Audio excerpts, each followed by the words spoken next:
I call to order the regular meeting of the Board of Education of Community Unit District 201, today, March 23rd, 2010. Roll call, please. Ms. Casey? Here. Mr. Charleston? Here. Mrs. Charlton? Here. Ms. Kelly? Here. Mrs. Lubeck? Here. Mr. Price? Here. Mrs. Thomas? Here. If we could all stand for the Pledge of Allegiance, please.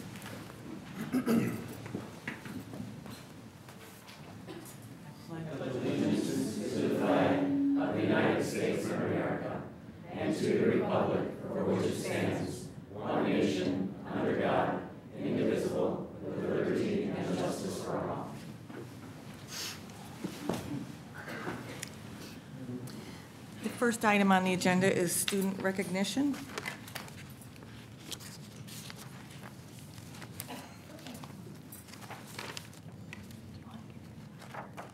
Oh, that's all right. Mr. Carr, you ready? Thank you for having me here this evening. I have two groups to recognize this evening. I'm excited for both of them. Both of them have had a very unique experience that brings them here. The first group I'd like to recognize is the flag team. Flag team this year was second in state competition. For the last several years, they've been in the top 3. It's an outstanding group, very dynamic group of individuals that come together as a team. And frankly, I joke about it all the time. I have incredible respect for the time that these ladies put in. Their music is the soundtrack in my office because they practice right in the Commons, right outside my office. So all the Johnny Eat World songs from the last several years are in my ears all the time throughout the school year. They're really a wonderful group. I've had nothing but great times with this group. So it's really a pleasure for me to recognize them. Most of them were able to be here this evening. I'm going to ask those who are here to join us. And ladies, why don't you line up? And gentlemen. There's a gentleman, right? There is. I have to catch myself all the time.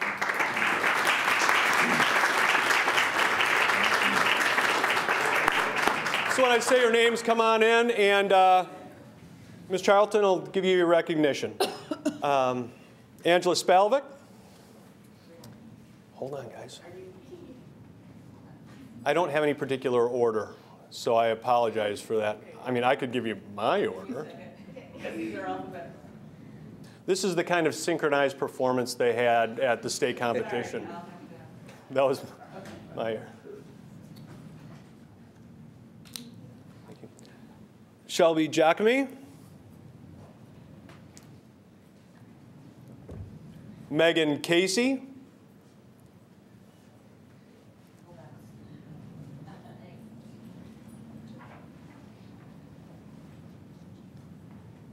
Jeff Yang.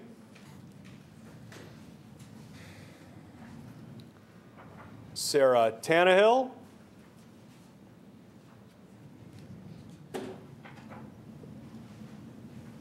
Megan DeYoung. He's not here. Oh. Nicole Michalewski.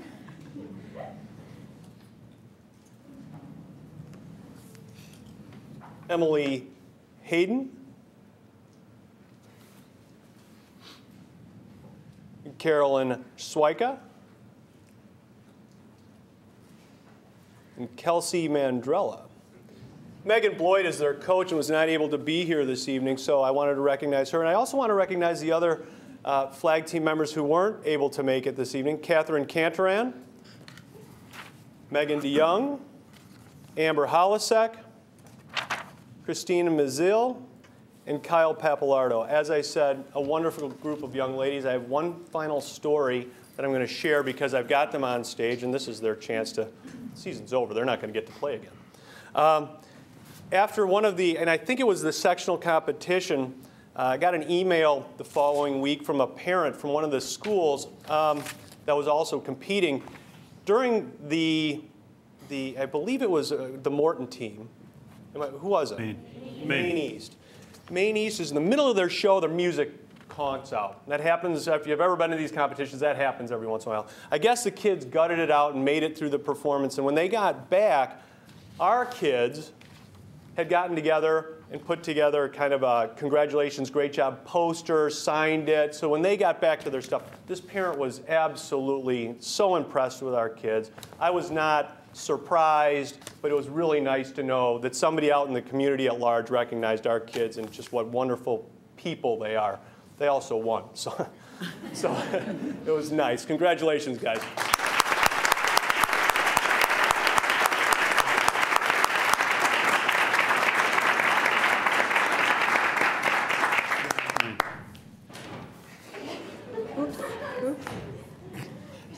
Right on time, Christine Maziel.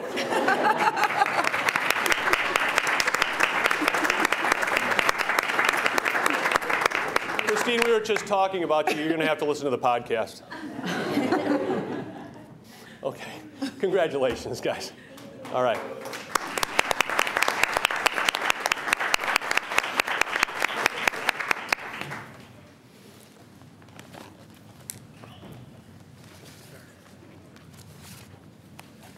On another, but no less impressive note, I'd like to ask Trevante Bolden to come in. Trevante, where are you at, bud? He's come.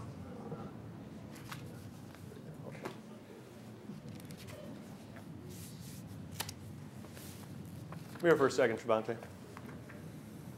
Trevante is a senior at Westmont High School, and he has the unique honor of being recognized as the TCD Student of the Month. Now, this is honestly, we have 9 months in the school year. He's the only one, okay? So TCD is a technology center of DuPage, and Trevante's in auto body. And he's, I've known Trevante since he was just a wee pup. And he's not a wee guy anymore. He's a big kid, but he's just a wonderful young man. His teachers speak volumes about his dedication to his craft.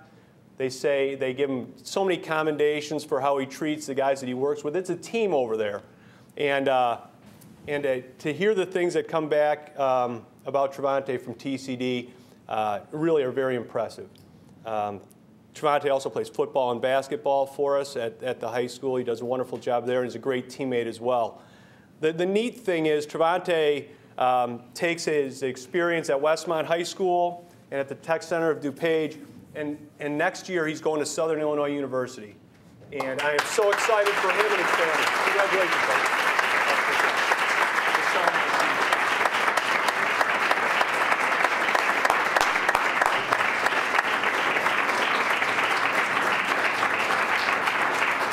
Again, I'd like to thank everyone for giving us an opportunity to once again recognize our kids. That's the reason why we're here. It's an awesome group. Thank you.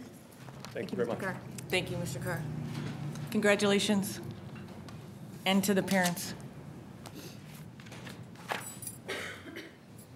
The next item on the agenda is the approval of the minutes. I just want to make sure that everyone has received that one page. They're on, oh, wait a minute. Let's do February 23rd. Let's look at February 23rd. The chair will entertain a motion to approve the minutes of the February 23rd, 2010 regular meeting of the Board of Education as presented. Any comments? Second. All in favor? Aye. All opposed? Then, for March 16th, I want to make sure that everyone did get the updated copy of page 1 because there was a part of a sentence there. Did everyone get that? Mm-hmm. Okay. The chair will entertain a motion to approve the minutes of the March 16th, 2010 regular meeting of the Board of Education as presented. So moved. Second. All in favor? Aye. Aye. All opposed?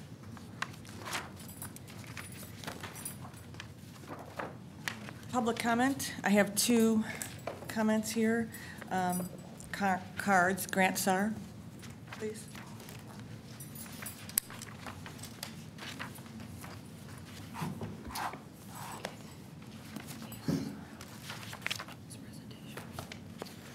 Good evening. My name is Grant Saar, president of the Westmont Teachers Association. I'm here tonight to speak to you again about next year's proposed budget cut items.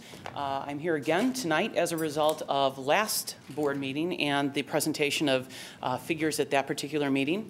The executive board and members of the association went back to the drawing board and looked at things again in a new context. Our original proposal to you, if I can get to advance. There we go. Our original proposal was made in the context, again, of a $1.2 to $1.6 million reduction. Given the numbers that we saw at the last board meeting of a $400,000 to $900,000 range and a new savings that we learned of that evening of $150,000 in course selection and enrollment, we've gone back to the drawing board and taken a new approach to the recommendations that we are forwarding to you. You should have a folder with the PowerPoint, the items in it, and all the support materials, and I'll walk you through that.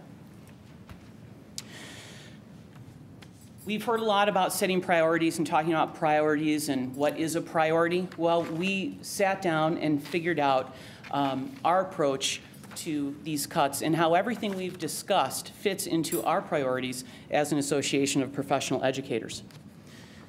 We believe that what we need to preserve first and foremost is the student experience in the classroom, teachers and students. Then moving out from that, school-based instructional support, and then school-based operational support. Moving outside of the schools to the district level, at district level instructional support, then district level operational support, and finally, other district programs. So we took the whole list of items and said, okay, given that this is how we're going to approach as an association prioritizing these items, where do all of these items fall? Well, that led us to the list of cuts that we proposed to you this evening. Now, there are a number of items on here, and I will let you know that every item that is on this list is, there's nothing new. They're all items that have been discussed, so I'm not going to take the time to read through every particular item, other than to say that some items, again, have been reduced and some have been adjusted rather than simply eliminating. So in Category 6, in looking at other district programs, we have categorized roughly $107,000 in cuts.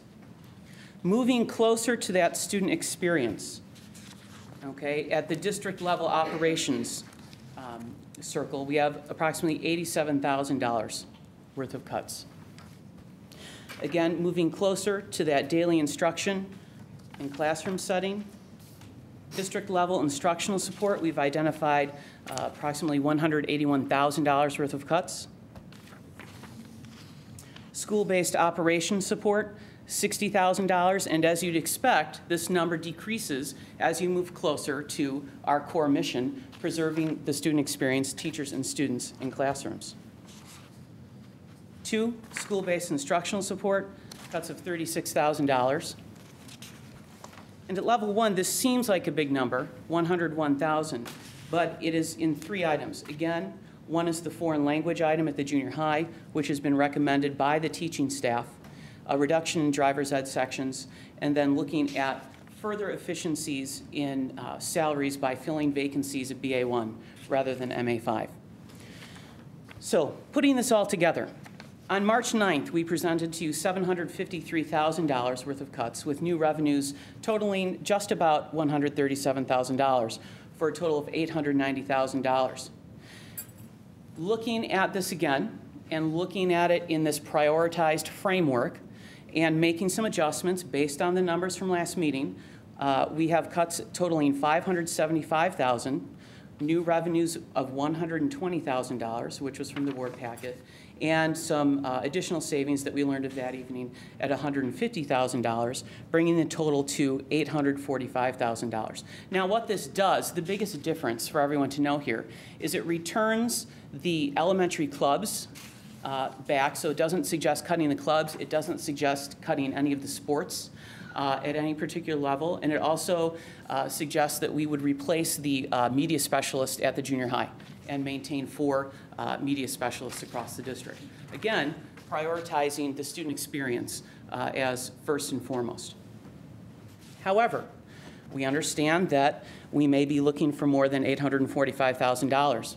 So if we go back to include the recommendations that we brought to you last time, 2 meetings ago, of reducing the elementary clubs, reducing sports, and reduction in summer school. That brings the total to $922,000. Again, please note that this does not include reducing or eliminating the media specialist in any of the buildings.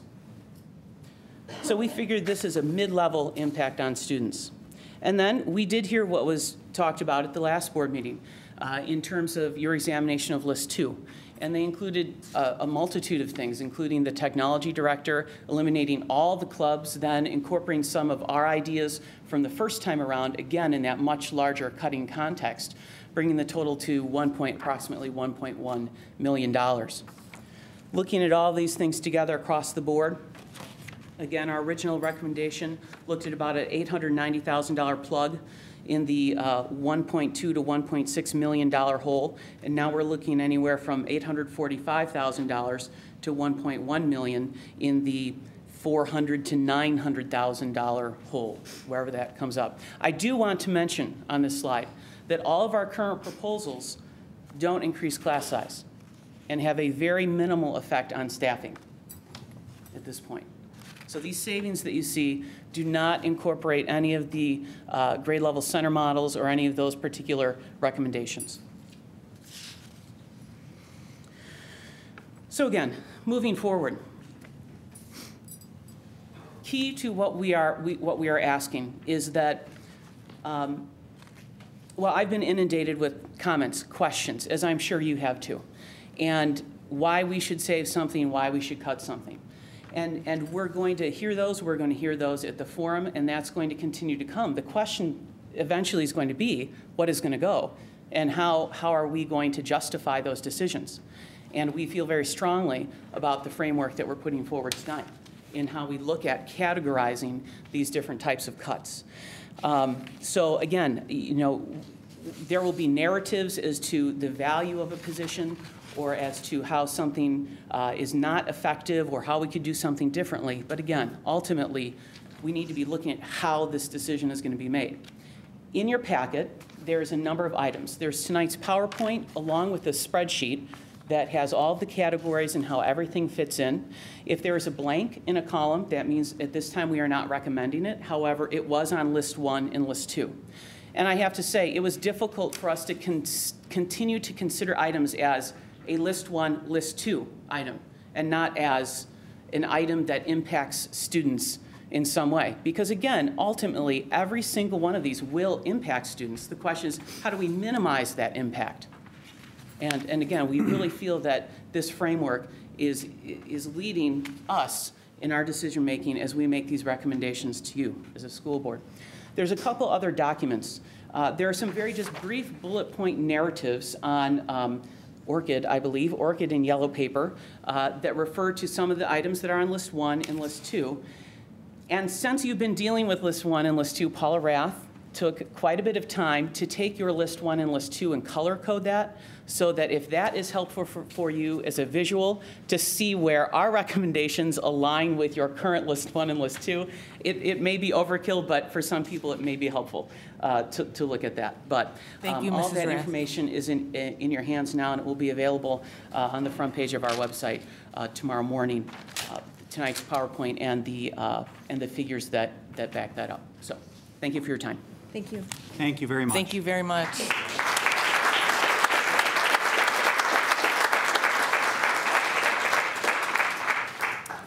Before we go on, I just want to make one comment, just so that everybody knows that we talked about the public forum. There has been press release, and it's on the website, that at the next scheduled board meeting, April 13th at 7 o'clock, it will be at the high school, and there will be a public forum at that time. So I want to reiterate that so that everybody is aware of that. Thank you. Bob Kretz, please. Thank you. My name is Bob Kretz. I want to talk to the board about eliminating summer school. As top heavy as we are administratively, how dare the board even consider eliminating summer school? Don't understand why the business manager needs 3 people under her You know, aren't there software programs for payroll that could handle our mega complex of 4 schools? Or perhaps high school students could help her out. The archaic and ignorant viewpoint of most of the children most of the time is exactly why the Individuals with Disabilities Education Act and No Child Left Behind were mandated by the federal government. We don't hesitate to blame special needs students for bad test scores, and we will readily cut programs that benefit them, even when their poor test scores are because of the district's failure to properly accommodate their learning. The continuation of the school structure is vital for some of these kids. And those that are struggling, even if they're not special needs, need that extra time. Not one child wants to go to summer school. It's a vital thing that shouldn't even be on the list to consider. Not list 1, not list 2, anywhere. And lastly, after reading the article in the Westmont Progress this evening, let me be the first to publicly say good riddance to the superintendent. Thank you. If you could keep your comments. Thank you. Any other public comments? I'll just add a little bit to what Mr. Kretz was saying. I just was one of just kind of those quick notes that I jotted down as I was thinking about things today, and I was just thinking about a couple of the decisions that have come before the board and that impact special needs children, and that we have either not taken any action on or just postponed. And one, of course, was a recommendation for additional school psychologist help. That has an impact on our special need population. How we use our IDEA funds from the ARRA grant certainly impacts our special needs population. Canceling of summer school impacts our special needs population, and the elimination of experienced nursing services also impacts our special needs population. So I think, I guess, it certainly is a little bit personal for me, but it's just something that, you know, clicked as a parent, and then, of course, sitting on the board, things that concern me. So just wanted to raise that. And I have some other comments, but I'll save them for the appropriate time. Thank you. Moving on to the consent agenda. I have a question on under 1, 2, 3, and 5. And then I have a question on 7 and 8. And Marie, I'm going to ask that we pull item 1.1, reduction in force of tenured teachers. That's one of the ones that I was, Okay. because I have a question about those let me say it again, 1, 2, 3, and 5. Does that make sense? And then under 7 and 8. Does anyone else, anyone else have anything on that? My initial question is on all of the reduction in force, tenured notice renewal of fourth tenured, notice renewal of non-tenured, and honorable dismissal of support staff. I just want to make, before I vote on this, I just want to make sure that these are in fact true RIFs that we're doing, and they're not any dismissals, and these are people that could be brought back should the district find that a need. Am I correct on that? Yes. Okay. Okay, perfect. Thank you. Either providing them a non-renewal notice or a reduction or an honorable dismissal in no case prohibits the district from bringing them back at a later date. So all 4 of these categories? Correct. Okay, okay. I just wanted clarification on that. Thank you. Do you have other questions? On 7 and 8, I have a question on the review of the bid for the Westmont High School gym floor and the junior high operational partition bid. According to what we have in front of us, it says that the project was approved by the Board of Ed in the 2007 through 2008 school year capital budget. And both of these items total a little over $97,000. And I just would like some, I'm just questioning the clarification on that pot of money, so to speak, and where that In your comes orange from. folder, you have an updated list of all the projects that were included on the bond proceed plan for capital plan. Dan had asked for that earlier during the day. So those are the remaining projects on the capital plan that was approved by the Facilities Committee and by the full board back in 2007. This was approved by the Facilities Committee And the full board. and the board, okay. I'm just trying to find it. That had to be done as That's- part of the life safety and working cash bonds that were sold at that time. And these are specific items, and these are listed specifically in the bond issue or whatever? Yep. Dan had just asked me that question Oh, as well. okay. I'll check tomorrow as to what was given to the Or bond was council. the money allocated for capital improvements, and then we decide how to use it towards capital improvements? Like I said, Dan just asked me that question 10 minutes ago. I'll check tomorrow. Okay, I don't know what was provided to them in the actual issuing statement.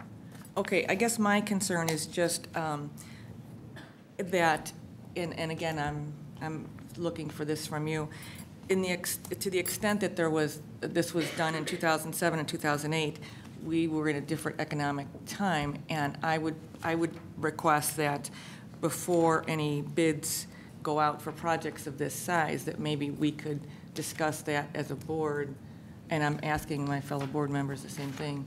Just, it's to the extent that this money is, I can tell you what's Being happened in the spent. past is that the facilities committee that the board assigns goes over that list. And we did go over that list last year to review the upcoming projects. We can do that again. yeah, that's what I'm asking. I guess I'm asking it, just because the approval is being asked by a different board that was seated than last year, so. So do Okay. you not want to award the bids? Are we going, No, I don't think I have any problem with awarding them. I'm just asking that if we as a board could address those. sure. And thank you for providing this. And if we could address those, that would be my request. So, And just to be clear, these are being funded out of the working cash bonds that were sold as part of in 2007 bond issue. These are not operating items, and so just wanted to make that clear.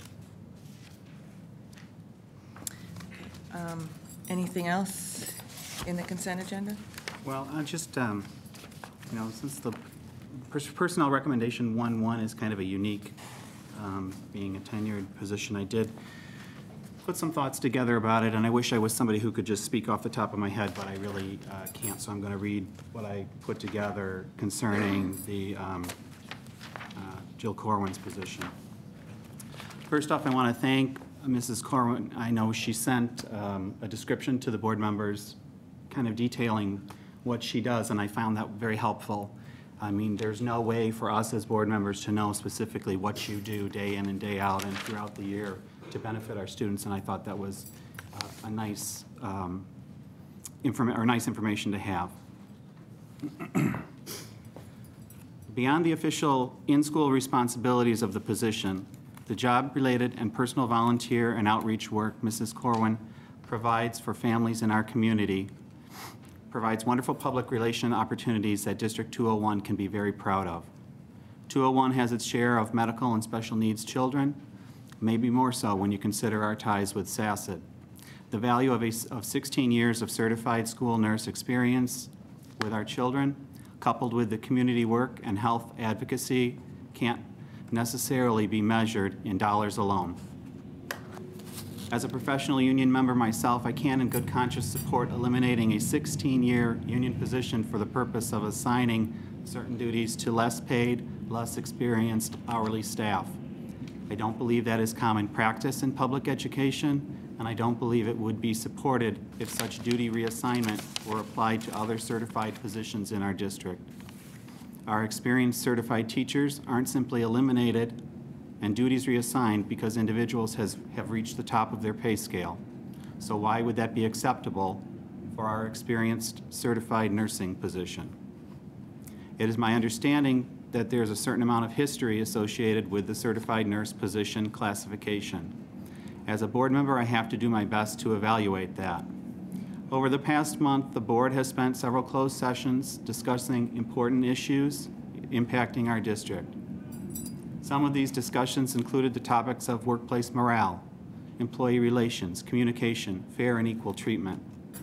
I asked my fellow board members to reflect on those discussions, the opinions we shared, and what opinions you personally contributed to those conversations. If you do that, I believe you will come to the same conclusion I have about maintaining high standards in the nursing services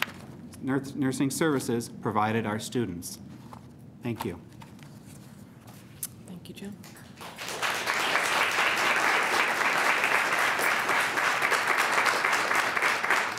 Any other comments on the consent agenda? The chair will entertain a motion to approve the consent agenda as presented. Oh, Marie, I asked for one to be I'm sorry. pulled out and I'm sorry. and voted separately. So that's the amended 1-1. reduction. Just wanted to comment that, as Dr. Ball mentioned, and we said before, that when we're including those, that does not mean that those individuals cannot be recalled. Right. It just gives us the opportunity to make the decisions that are under consideration. So we need to keep these options open if they're going to be under consideration. Oh, well, I guess I'm asking to remove it from consideration then.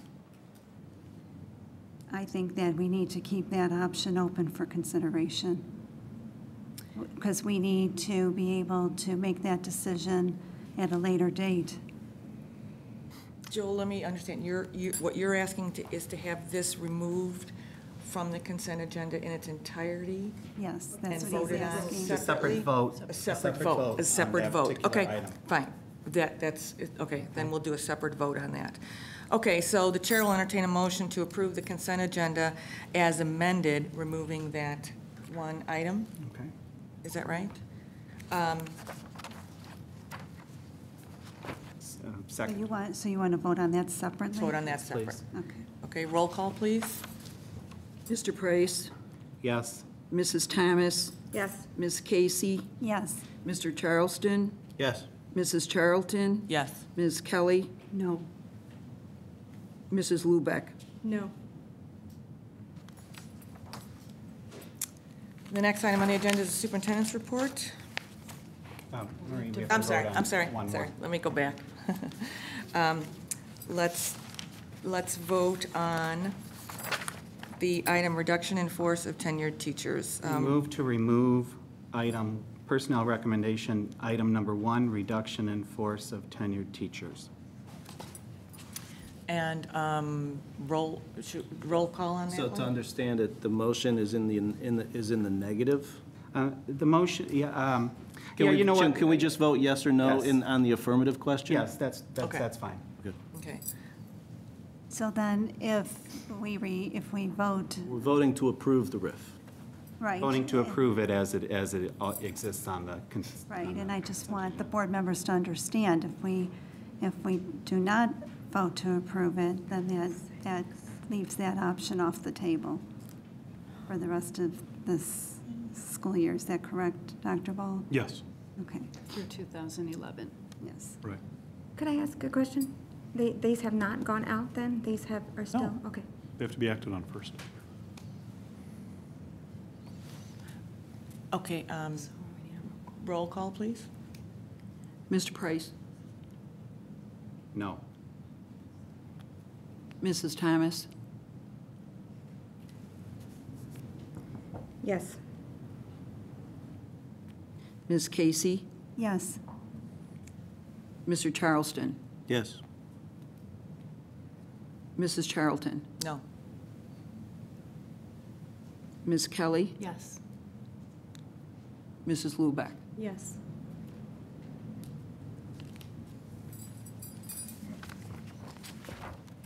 Thank you. The next item on the agenda is the superintendent's report. Well, there are a few things there. One, there was some question in the last couple of weeks about, when did this board start making cost reductions and looking at their budget? And so one of the board members asked if I would put together sort of a brief overview of what's been done basically in the last 5 years to reduce the budget and work. 5 years ago when I came here, the deficit was set to basically expend all of our fund balances by 2009.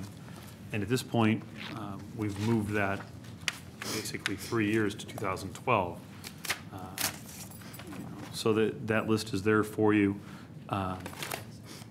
Number of other things, cost containment, you're clearly hearing, every time you turn on the TV these days about positions being lost. The number originally was about 17,000 certified and non-certified positions would be lost this year. Right now, the number is up to about 20,000. Lamont, Bembrook, 113A, a district just south of here, they have a budget just slightly under ours. They're cutting $3.5 million right now from their budget and are eliminating 70 staff members, all of their extracurricular activities. And so in a lot of ways, we're in much better shape than some, because we have made a conscious effort over the last few years to really try to make sure that we make as many efficiencies as possible. And as the WTA pointed out, we've tried to keep the vast majority of those cuts away from student program. In fact, we've actually added student program over the last 5 years while still reducing our deficit. So that I think is important to look at, that this isn't all of a sudden something that just came up this year out of the blue. This is something the board has been dealing with over the last 5 years, and probably much before that time. This list that you put together, is this available on the website? I don't believe I've put it there, but I can. I think that would be helpful. Is it out in the? It's in the board packet, so it would be up there. It's in the public packet. Public packet, but So if you want to. It's on the public packet that'll be on the website. Okay, but I think that, given the fact that, Post it with the other materials tied to the, the public hearing on the budget. Information for the Speaking of- community to That's a good be idea. aware of. Yeah. And Yeah. did you, I didn't mean to interrupt. That's okay. Yes, if you could post it to the website. I can post that there. The other thing, similar to what you saw already from the WTA, regarding all those items that have been identified as potential cuts, I asked all of the administrative team, the other union leaders, et cetera, to put together their thoughts about any of those items. We'll work on the next few days to gather that and sort of collate it all so that any comments about any specific item will be available, and we'll provide that to you. So you have all that prior to the meeting on April 13th to hear from staff as far as what their concerns are about any given item, all right? Because there's obviously a fair amount of misinformation out there too, I think, on some of those items. So that's sort of where we are.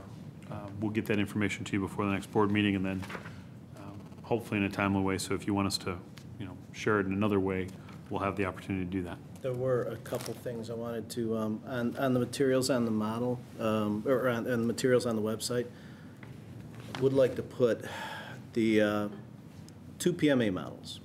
The PMA model that was presented on February 23rd, and it was labeled baseline less GSA.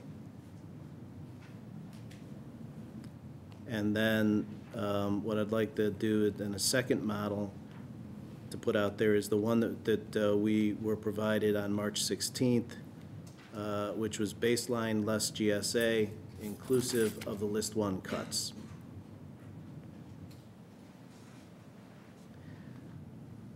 And the reason for that is simply to, and I hope that everybody pulls those down and looks at those as difficult as they are to read. What they demonstrate is that to the extent that all we do is approximately $600,000 of cuts and $120,000 of revenue enhancements and $150,000 of a total of about $900,000 of economic decisions, to address our budget issues. That second model that was presented on March 16th, it demonstrates yet again that next year, even with all that stuff, we will have still probably about $1 million negative. $1 million negative. I am still shell-shocked by the reality that we face going forward, just in terms of the big numbers. We're nowhere close to even thinking about balanced budgets. We are so far away from that still. So, in that regard, the other thing I'd like to do, Just to clarify, yeah. I believe those things are already on the website tied to the press release. oh, are they? Yes, they Both are. models? I'm Okay. almost certain of it. Okay. You can look. Here. If Dan, they this are, is I will, Release. if they are, then I will, I think so. If they're not. 'Cause I Maureen didn't just see nodded them. and I said She looked. thought they were in there, so. because it's She'll got, look. no, it's got the three-year, it's got your spreadsheets. I know, they might be tied to. No, they're not, because I looked. No, I looked. All right. Well, Maureen's lying to me. No, she's not. She, Can I have that? I don't know. All right, if they're not, we'll put them back up. Okay. Put 'em thank up. you, thank you. And on list 2, Maureen, could we, I know we call it list 2 in the hyperlink, can we call, in the header of that list 2 document, can we identify it as list 2? And then as a footnote, somewhere on the bottom of that document, put a descriptor that says, these are cuts being considered by the board in addition to list 1. So that there's a clear distinction between the two lists, and, that one, is in addition to, as opposed to sort of list 1, which is front and center with respect to what we've talked about thus far. And the WTA is already on the The website? WTA is already on there as well, and I think it's appropriately labeled. Okay. Although I would maybe on the WTA, rather than put last week's WTA spreadsheet, perhaps PDF the newest brand of spreadsheet for the WTA recommendations. Yeah, the one that we were presented with Yeah, tonight. well, not the entire PowerPoint, but just the spreadsheet. Yeah.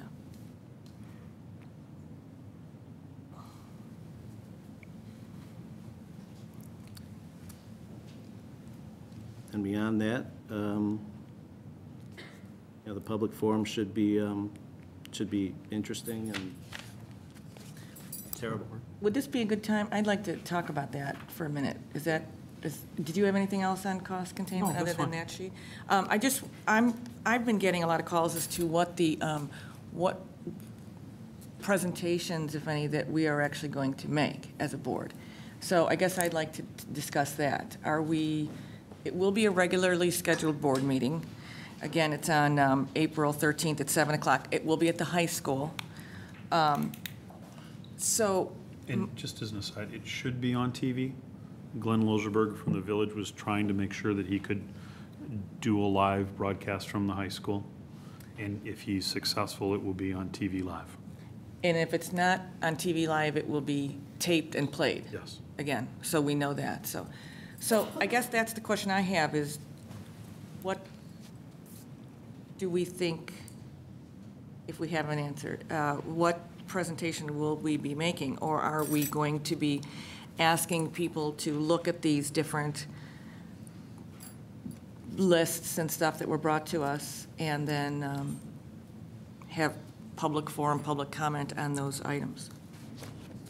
It was my understanding that we provided the information the last couple weeks, and we were giving the public a chance to digest the information, contact us with any questions or need for further information. Okay. And then they would come to that meeting with any questions or comments that they would like to make so Okay. that they can provide input to us. Okay, and does that, Did we that are- want to spell out, sort of, the notion that, there's the 5-minute time limit? well, why don't we, yes, let's do that, How do you wanna do logistics, that? but let's go back to Kathy's statement. So as long as we know that what we're doing is we're asking everybody,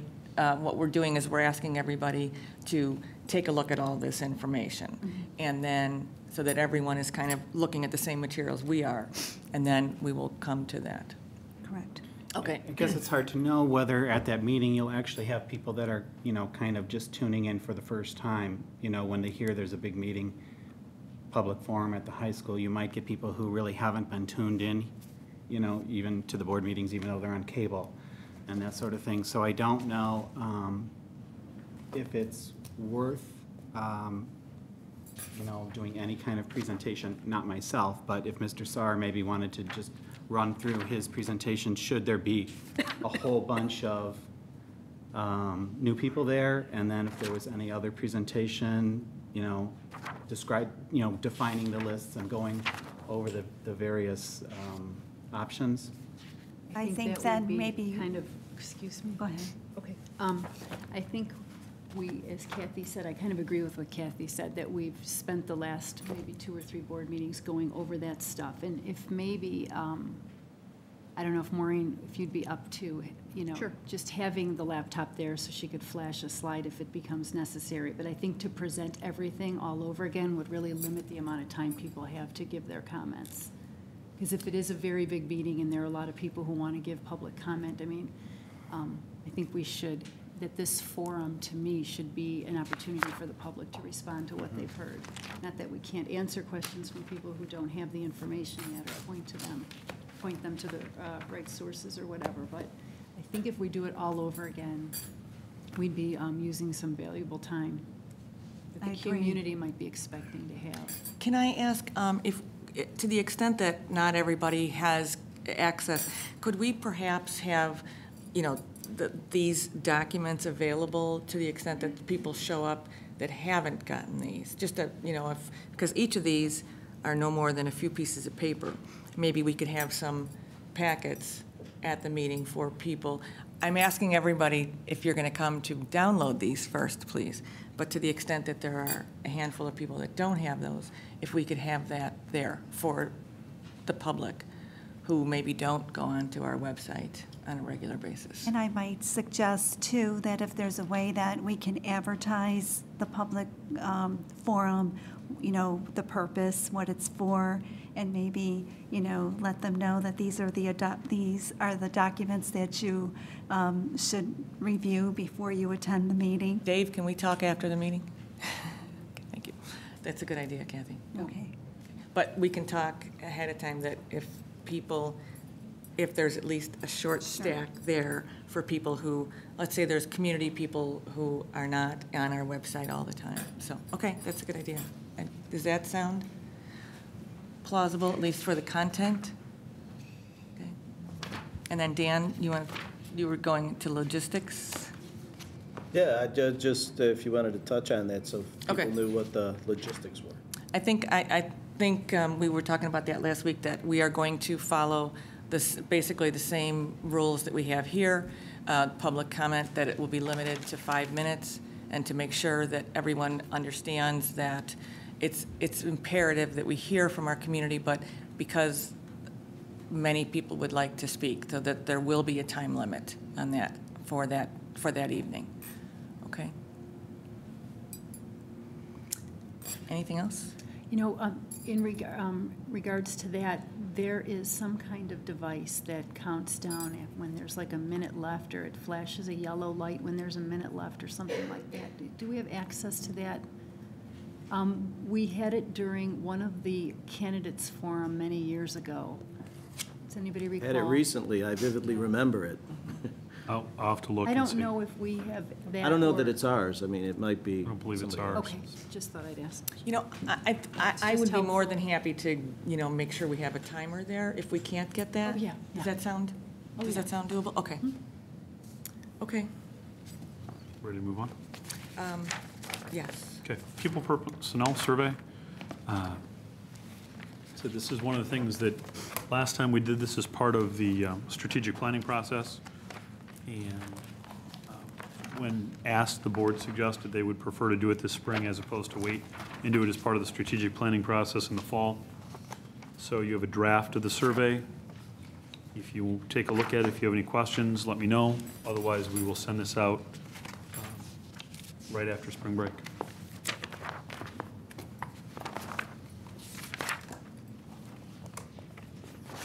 Anything else?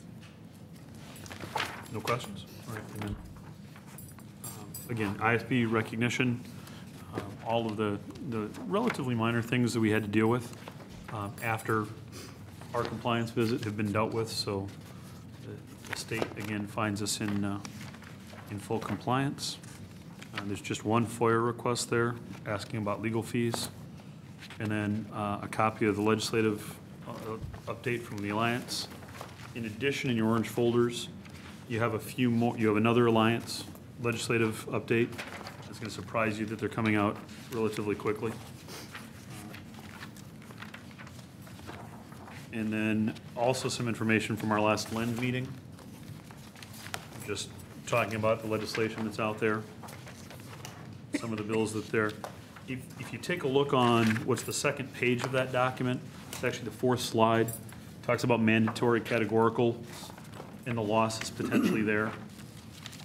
The state, the governor's budget says that there's going to be a 17% cut in education funding, which is, a 13% reduction in general state aid, eliminating the flat grants and the hold harmless. We talked about that. There is some question about how they're going to figure their alternative grant formula, which may have an impact on us. And then you can see some specific programs where they're going to cut pretty deeply. Bilingual programming is going to be cut by a third. You're in the wrong one. This is, because you said the Yeah, orange that's the folder. second one. You went, yeah, no, it's in the orange folder. This one? It's right ahead of it. It says LEND on the front. Okay, thank you. All right, and then, This one. the reading improvement block grants, which we rely on to some extent, are going to be cut 53%. The textbook loan program is not going to be implemented again next year. It was totally cut this year as well. And if you look at where they're talking specifically within special education, they're going to cut overall 20% in those mandatory categoricals. You can see some of the numbers, for instance, extraordinary special education is almost a 20% cut. Personnel reimbursement is going to be cut 20%. That, for us, is a big item. That gives us some money towards teacher aides and teachers. Transportation by 24%. We spend quite a bit in special ed transportation, unfortunately, and so that's going to have a pretty specific impact on us. So, and then 18% just in general transportation cut. So, again, these are the governor's budget. This, no one, to be honest, at this point, has any idea what the final budget is going to look like. But that's their information as far as, more specifics about the governor's options. And again, until we see specifics, we really can't answer the direct impact on our district until, we really have a final version of the budget. So unfortunately, the number that we've articulated in our PMA models of losing, somewhere in the range of $450,000 to $500,000 is probably as good a number as any. I'm particularly worried about the alternative GSA grants, to be honest, that they may go there to save some money because those districts. In terms of the tiers. The tier two, well, the tier, flat grants are gone in the governor's budget. Understood. And so that, that affects, 60-some districts, I think 61 or 63. And so as we work through there, there's the potential if the alternative grant districts get hit more deeply than the regular grants, which makes sense for in some ways, that we will see more burden than the 17% that's been articulated in the news. So, any questions?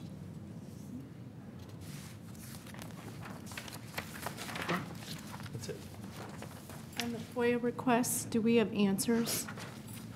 I think we do. Does Maureen have those?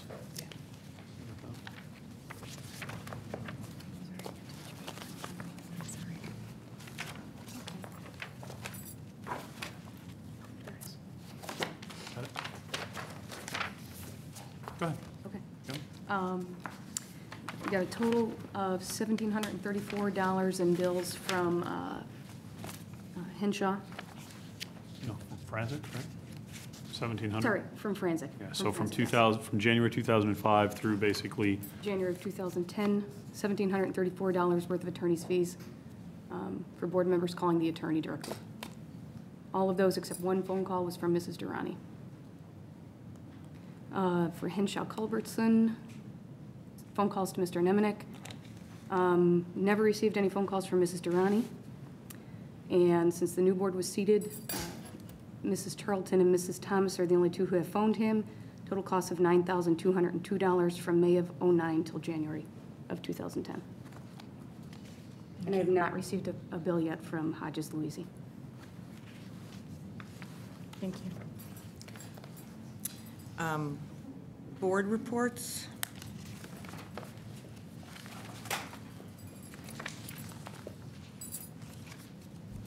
Are there any board reports? Anybody? Nothing to report, but perhaps we should call a Buildings and Grounds Committee to go over the list.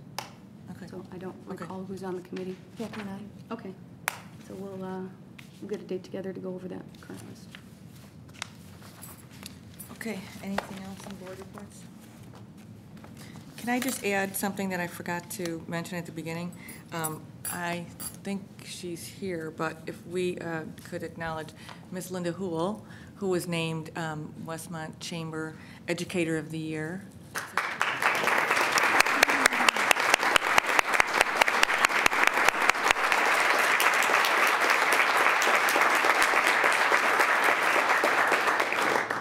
And as a chamber member, I'd like to say that congratulations.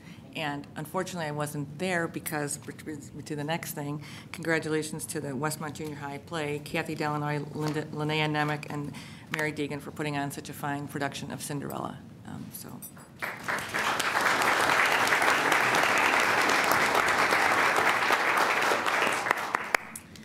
Okay, finance, was anything else? Finance? Attachment G1 is just the lunch report.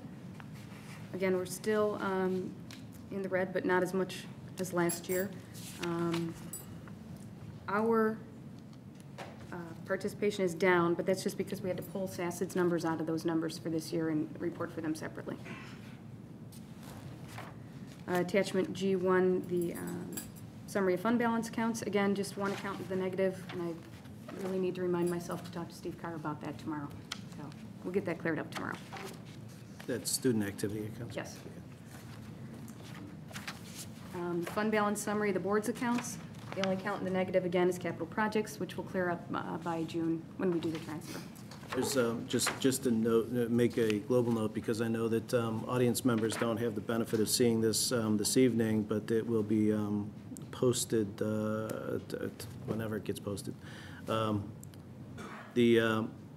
Our operating funds, as of February 28th, have about $8.4 million in them. There is March, April, May, three months left to the low balance point. We spend in a very round number, about $2 million a month.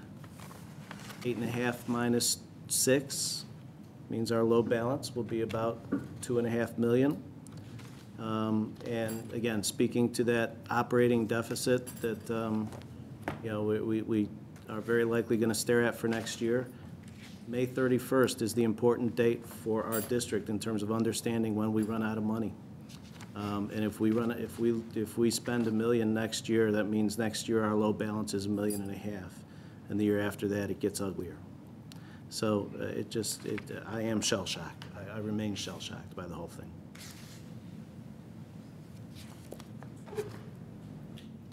Attachment G2 is the statement of position, as well as the investment schedule. Again, I've just been keeping a lot of the money at Clarendon Hills because the rates were provided there. Attachment G3 is a budget evaluation, some repetitive information from last month, as well as the state continues to be about 124 days behind in their payments. They currently owe us $370,893. Everything else is as is it has been for the last couple of months, and Transportation Fund continues to be over budget, so I will likely do an amendment next month.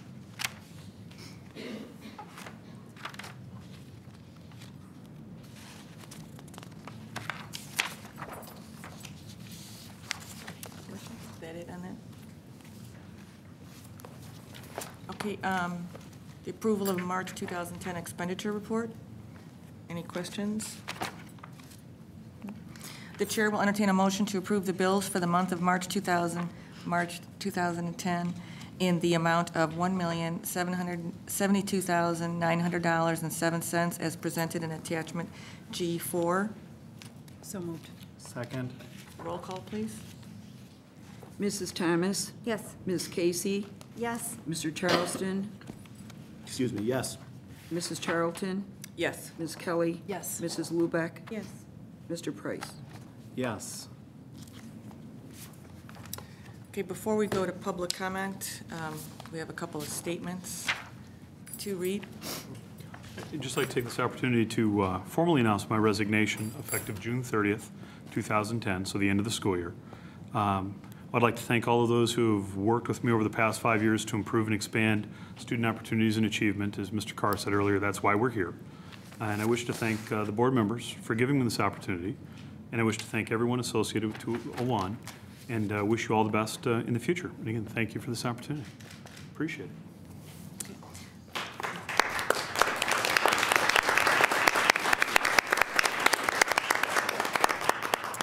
The Board of Education would like to thank Dr. Stephen Ball for his years of service to the district and wish him well in his future endeavors. It is the intent of the board to interview and bring in an interim superintendent for the 2010 to 2011 school year until such time as the board can hire a permanent superintendent. And any further information will be obtained from a joint press release that we will be sending out tomorrow. Are there any other comments? Yes. Casey? Okay. While I am personally and professionally very sad to see Dr. Ball leave the District 201, I would like to take a moment to thank him for the significant positive impact he has had on our district.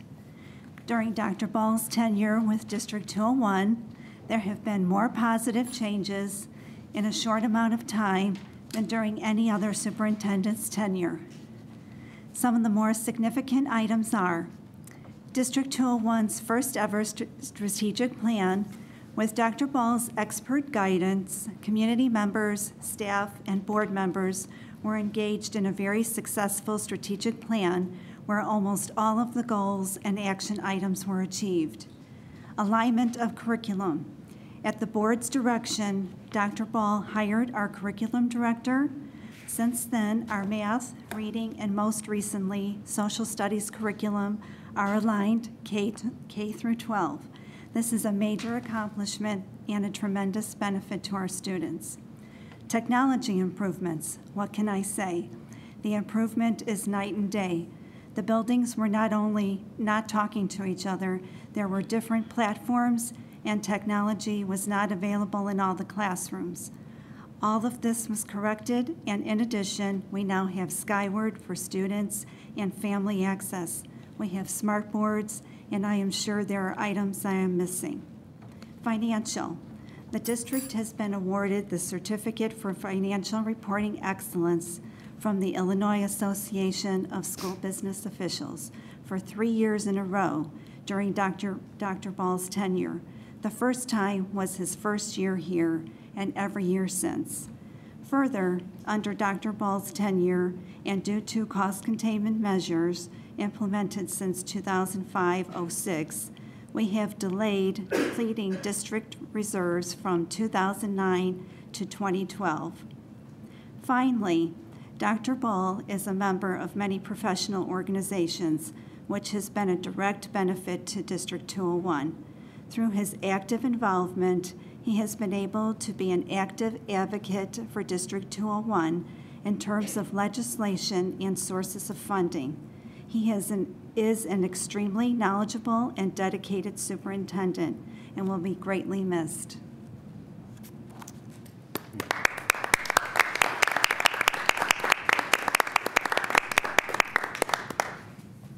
Any other board comments? Are there any public comments? Can you please step up? And would you state your name, please, first? Good evening. I'm Elizabeth Rathburn. I am a Clarendon Hills resident, but my son goes to Manning. And I just had a few things to say. I wanted to thank Grant for speaking on behalf of the WTA. I've attended the last couple meetings here, and after the last meeting, I was so frustrated, I decided it was not time for me to speak, but to take a week to take a break and speak personally to all of you instead of writing a letter. I find it unbelievable that the school board has voted to represent all of us is showing favorites when it comes to things being cut and not cut. This school district is under a crisis, and I don't think it's being recognized.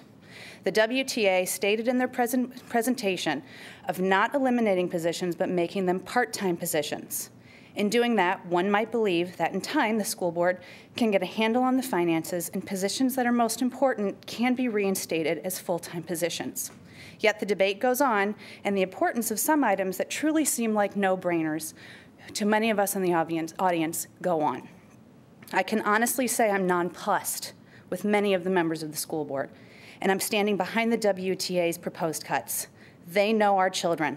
They stand with our children, they school our children, and they know what is at stake. When you cut something in a school, you are not affected. Your job is not lost, and your voice will still have to be heard. Our children's voices are not being heard, and as my child's advocate, I think it's time that you listen to them, the voters, their mentors, the teachers of District 201. Thank you. Thank you. Thank you.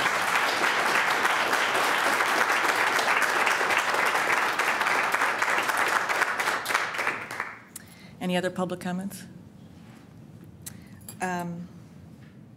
We are not going to have a closed session, so the chair will entertain a motion to adjourn the meeting. So moved. All in favor? Aye. Aye. All opposed? Meeting is adjourned.